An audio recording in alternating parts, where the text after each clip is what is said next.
नमस्कार विद्यार्थी मित्रांनो, आज या व्हिडिओच्या मार्फत आपण एक महत्त्वाचा टॉपिक बघणार आहे। सगळ्याच स्पर्धा परीक्षांच्या उमेदवारांसाठी हा खूप महत्त्वाचा टॉपिक असणार आहे। UPSC असो वा MPSC असो, स्पर्धा परीक्षांचा सिलेबस हा व्यापक असतो आणि बऱ्याच विद्यार्थ्यांमार्फत किंवा उमेदवारांकडून एक तक्रार असते की हा जो काही सिलेबस आहे तो आम्ही वाचतो मात्र तो लक्षात राहत नाही। हा पहिला मुद्दा। दुसरा मुद्दा असा आहे की हा जो अभ्यासक्रम लक्षात ठेवण्यासाठी आम्हाला रिव्हिजन करावी लागते, मात्र प्रत्येक रिव्हिजनच्या वेळी आम्हाला जास्त कालावधी लागतो आणि मग आपण परीक्षा डोळ्यासमोर अभ्यास करत असताना रणनीतीमध्ये जो काही टाइम स्लॉट आपण अलॉट केलेला असतो तो आपल्याला पुरत नाही किंवा बऱ्याचशा गोष्टी आहेत, सगळे शेड्यूल जे बनवलं जातं अगोदर ते नंतर कोलॅप्स होण्याच्या मार्गावरती असतं। अगोदर आपण एखादा शेड्यूल तयार करतो, त्याच्यामध्ये आपण 2 तास 4 तास वेळ एका गोष्टीला अलॉट करत असतो, मात्र ती गोष्ट त्या वेळेमध्ये होत नाही। या सगळ्या जे काही आत्ता क्वेश्चन्स आहेत याचा आन्सर आपण या व्हिडिओच्या मार्फत बघणार आहोत। दुसरा महत्त्वाचा मुद्दा म्हणजे काय की नोट नक्की बनवत असताना कोणती काळजी घेणं गरजेचं आहे। याच व्हिडिओच्या अगदी सरतेशेवटी मी एक सॅम्पल नोट तुम्हाला दाखवणार आहे। ती नोट कशी बनवली आहे आणि त्याच्यामध्ये बनवत असताना कोणकोणता दृष्टिकोन ठेवलेला आहे, जेणेकरून आपल्याला कमी कालावधीमध्ये जास्तीत जास्त अभ्यासक्रमाला रिव्हिजन देता येईल। या सगळ्या मुद्द्यांचा आपण आढावा स्टेप बाय स्टेप या व्हिडिओच्या मार्फत बघणार आहोत।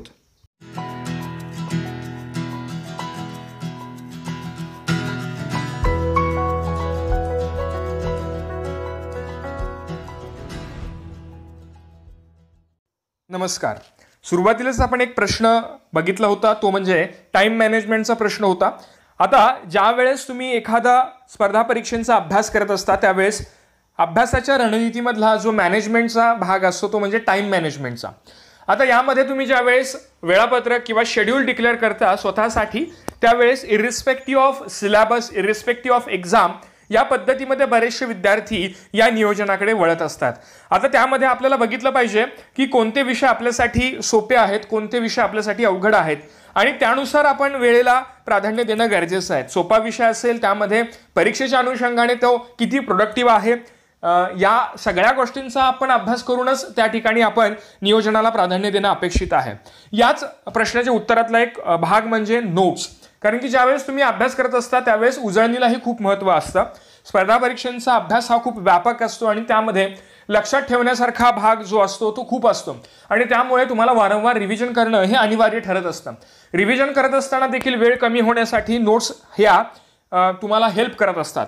आता जर पहिला मुद्दा बघायचा म्हटला, नोट्सकडे आपण वळत असतो त्यावेळेस बऱ्याचशा उमेदवारांच्या मनामध्ये एक प्रश्न येतो की आपण नोट्स बनवणं गरजेचे आहेत का किंवा त्या बनवायच्या का, since there are lot of ready material in market. मात्र विद्यार्थी मित्रांनो, हे जे काही रेडी मटेरियल आपण मार्केटमधलं घेत असतो ते हे व्यापक स्वरूपामध्ये दिलेलं असतं।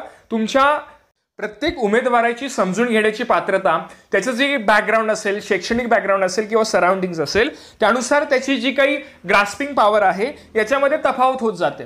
प्रत्येक विद्यार्थ्याची जी काही वैचारिक पातळी आहे ती युनिक असते आणि त्यानुसार त्या नोट्स नसतात, तर मार्केटचा विचार करून सगळ्यांसाठी एक कॉमन भाग म्हणून त्या नोट्स किंवा आपण म्हणूया पुस्तकांचा वापर केलेला आहे। त्यामुळे तुमच्यासाठी जर आपण व्यवस्थितरित्या विचार केला तर स्वतःच्या नोट्स असणं कधीही चांगलं। मात्र आता या नोट्स, दुसरा प्रश्न महत्त्वाचा आहे तो म्हणजे नोट्स सगळ्या विषयांच्या काढायच्या का, इथपासून सुरुवात होते। मात्र याचं उत्तर जे आहे it depends on so many different things, it varies from person to person, की तो पर्सन नेमका काय अभ्यास करणार आहे, कसा अभ्यास करणार आहे, त्याचा बॅकग्राऊंड काय आहे, सद्यस्थितीमध्ये तो पूर्णतः अभ्यास करतोय का जॉब करत करत अभ्यास करतोय, याच्यावरती ते व्हॅरी होणार आहे। मात्र मी असं म्हणेन की ज्यांना जमत नाहीये, वेळेचा कालावधी जर सीमित असेल तर ठराविक विषयांचे नोट्स काढले तरी चालेल। मात्र तुमच्याकडे वेळ जर असेल तर नक्कीच नोट्स काढणं हे गरजेचे आहेत, कारण की याचा फायदा तुम्हाला नोट्स बनवताना नाही तर एक्झामच्या अगोदर रिव्हिजन करताना आणि at the time of exam देखील तुम्हाला याचा वापर आणि याचा जो उपयोग आहे तो होत असतो। नोट्सचा विचार केला तर मी 2 प्रकारच्या स्पर्धा परीक्षांच्या बाबतीत नोट्सचे प्रकार म्हणू शकतो। एक म्हणजे क्लासमध्ये बनवलेल्या नोट्स, दुसरा प्रकार म्हणजे स्वतः तयार केलेल्या नोट्स। 2 या प्रकारांमध्ये फरक काय आहेत?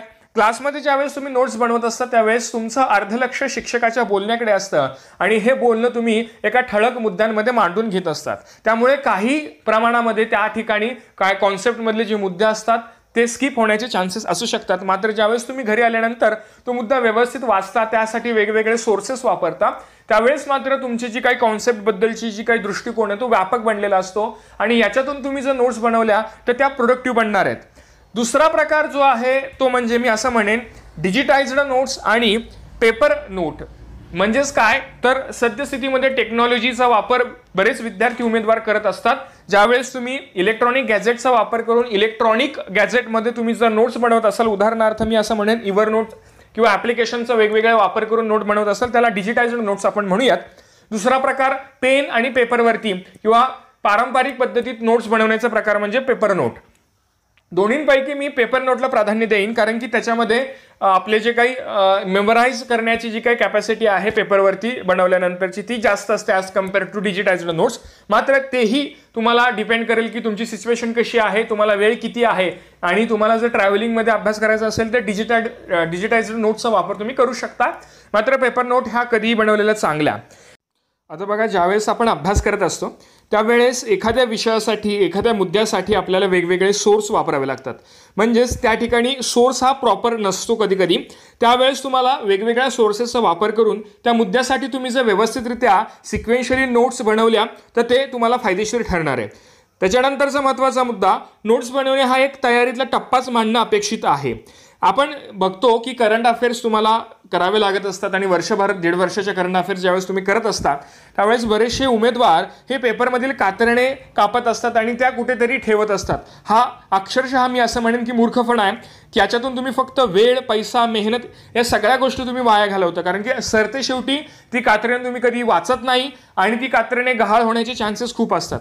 म्हणजेच त्या ठिकाणी तुम्ही जर एखादा करंट अफेअर्सचा मुद्दा बघितला तर तुम्ही ठळक मुद्द्यामध्ये जर ते नोंद करून ठेवलात किंवा त्याच्या नोट्स बनवल्यात आणि त्याच्यानंतर महिन्याला जर मासिके असतील तर ते मासिके किंवा मॅगझिन म्हणून आपण ती वाचली तर तुम्हाला त्या ठिकाणी पिकअप होऊन जाणार सगळे मुद्दे. नोट्समुळे तुमचं कॉन्फिडन्स ट्रिमेंडस अमाऊंटमध्ये वाढत असतो.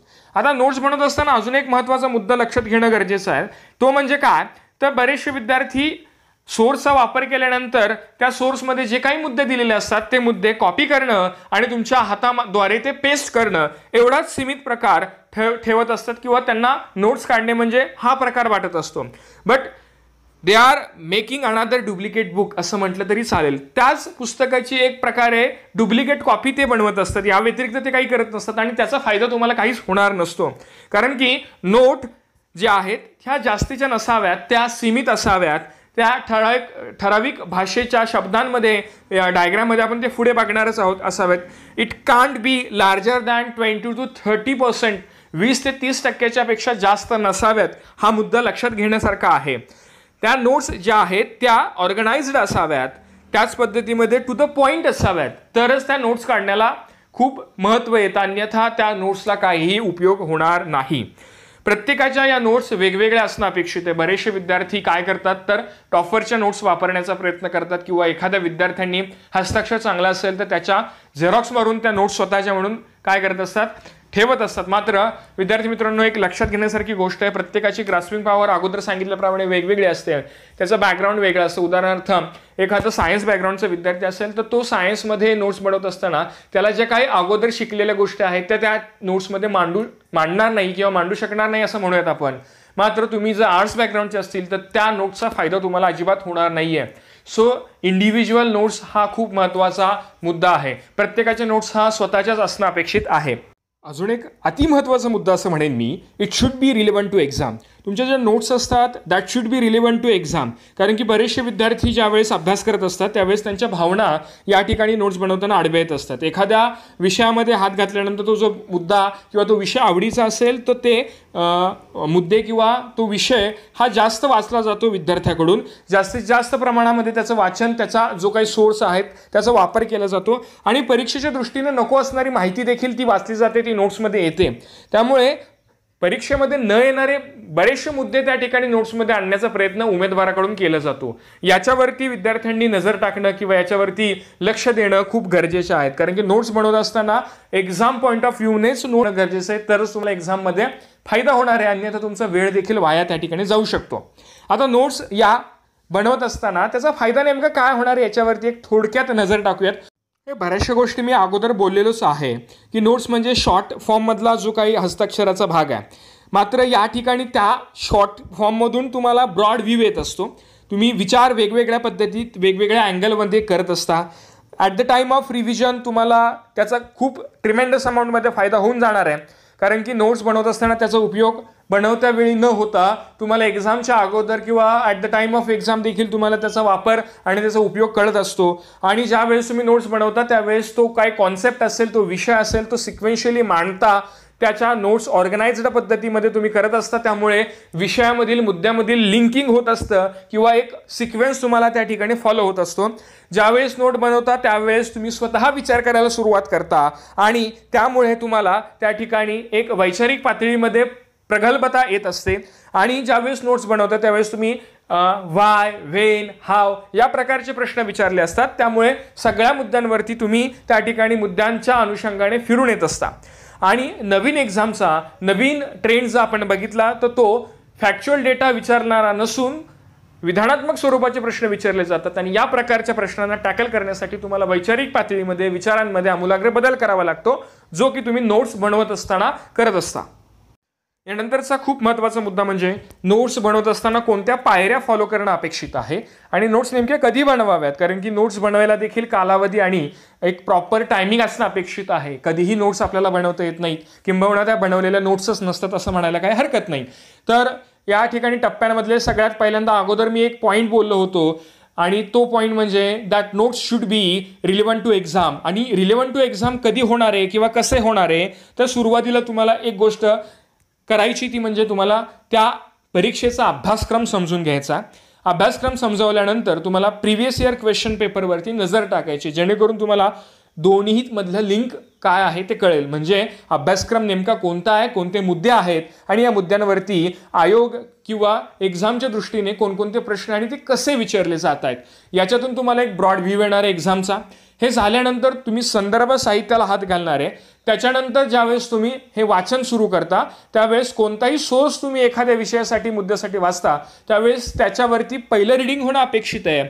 हे पहिलं रिडिंग झाल्यानंतर लगेचच ते झाल्यानंतर दुसरं रिडिंग होणं अपेक्षित आहे.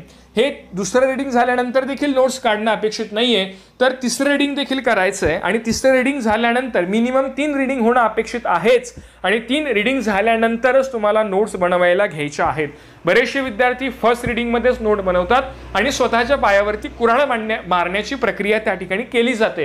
कारण ज्यावेळेस तुम्ही पहिलं रिडिंग करत असता त्यावेळेस तुम्हाला तो मुद्दा जसा हवा आहे तसा क्लिअर झालेला नसतो, त्याच्यावरती तुम्ही प्रॉपर पद्धतीमध्ये विचार करू शकत नाही. त्यामुळे पहिल्या रिडिंगमध्ये जे काही मुद्दे कळतात त्याच्यावरती ज्यावेळेस तुम्ही दुसरं रिडिंग करता त्यावेळेस अजून तुमची जी संकल्पना आहे ती विस्तृत पद्धतीमध्ये व्यापक पद्धतीमध्ये क्लिअर होत जाते. आणि ज्यावेळेस तिसरा रिडिंग होतं तुमचं त्यावेळेस तो मुद्दा व्यवस्थितरित्या तुम्हाला समजलेला असतो आणि आता तुम्ही याच्यावरती विचार करता आणि तुम्हाला आता कळतं की परीक्षेच्या दृष्टिकोनातून कोणते मुद्दे महत्त्वाचे आहेत आणि आपल्यासाठी नोट्स बनवत असताना कोणत्या मुद्द्यांना हायलाईट करायचं आणि कोणते मुद्दे त्या नोट्समध्ये येणं अपेक्षित आहे. त्यामुळे 3 रिडिंग झाल्यानंतर नोट्स बनवणं हा एक महत्त्वाचा मुद्दा.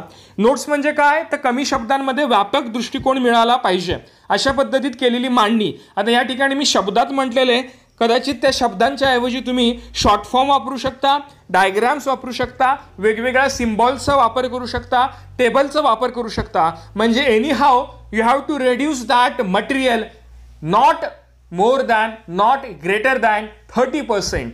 ठीक आहे, म्हणजे मॅक्सिमम 30% तुम्हाला न्यायचं आहे. 30% वरती ते मटेरियल किंवा त्या नोट्स जाता कामा नये जे काही तुम्ही सोर्स वापरताय त्याच्यामधला. याच्यानंतर जर लँग्वेजचा वापर बघायचा म्हटलं की बऱ्याच जणांना विचार येतो की आम्ही सर इंग्रजीमधून जर एखादा विषय करत असो तर नोट्स कोणत्या भाषेमध्ये बनवायच्या, तर मी याचं उत्तर असं देईन एनी लँग्वेज. तुम्हाला ज्या लँग्वेजमध्ये एखादा मुद्दा समजणार आहे, तो पिकअप होणार आहे, त्या लँग्वेजमध्ये तुम्ही तो मुद्दा लिहू शकता. बट ते शॉर्टकटमध्ये असणं अपेक्षित आहे. मी तर असं म्हणेन की तुम्हाला जर 2 लँग्वेज वापरता येत असतील तर दोन्ही लँग्वेजमध्ये वापरलं तरी चालेल. म्हणजे मिक्सिंग ऑफ दॅट 2 लँग्वेज या स्वरूपामध्ये देखील नोट्स असतील तरी चालेल. कारण की नोट्स आपल्याला कुठेही पब्लिश करायच्या नसतात किंवा आपल्याला कुठेही त्या दाखवायच्या नसतात, ते स्वतःपुरत्या मर्यादित असतात.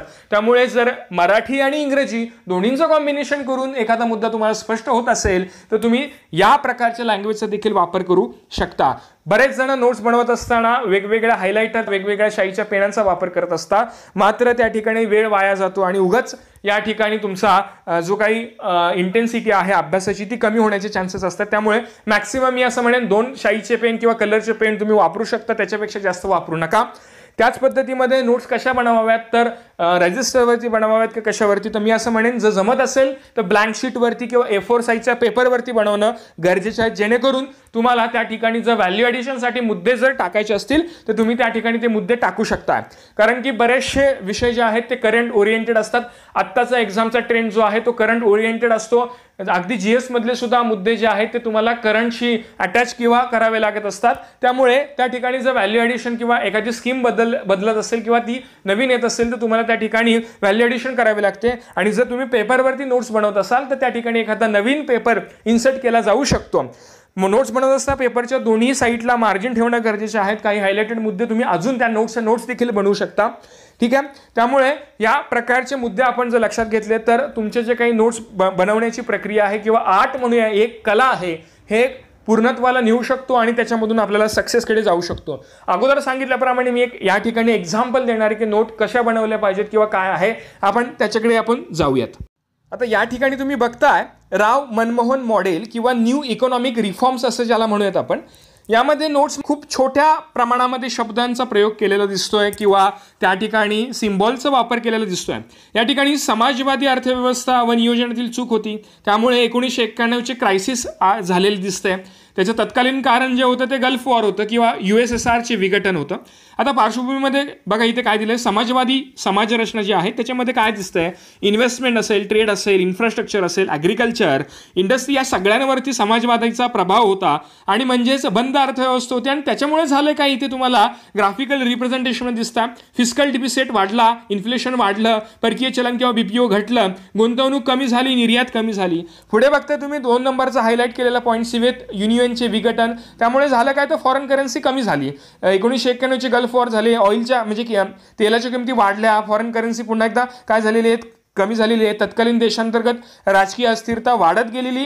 गल्फ वॉर म्हणजेच भारतात रेमिटन्स जे आहे ते कमी झालेले. म्हणजे या शब्दांच्या अनुषंगाने तुम्ही बघताय की हे जर तुम्हाला ब्रॉडली जर डिस्क्रिप्टिव्ह पद्धतीत मांडायचं म्हटलं तर 3 ते 4 पानं होऊ शकतात. SLEचं म्हटलं तर मात्र ते एका पेजमध्ये सीमित केलेलं आहे. या प्रकारे तुम्ही नोट्सचा वापर केला तर तुमच्या अभ्यासाला एक गती प्राप्त होऊ शकते आणि जास्तीत जास्त तुम्ही रिव्हिजन करू शकताय, वेळेचं नियोजन योग्य पद्धतीत करू शकताय आणि तुम्ही सक्सेसकडे वाटचाल करायला सुरुवात केलेली आहे असं म्हणायला काही हरकत नाही. विद्यार्थी मित्रांनो, हा व्हिडिओ आपल्याला आवडला असेल अशी मी आशा व्यक्त करतो. तुमच्या मनामध्ये काही शंका असतील तर कमेंट बॉक्समध्ये कमेंट करायला विसरू नका. हा व्हिडिओ जास्तीत जास्त विद्यार्थ्यांपर्यंत, लोकांपर्यंत पोहोचवण्यासाठी व्हिडिओला शेअर करा. So lastly, thanks for watching.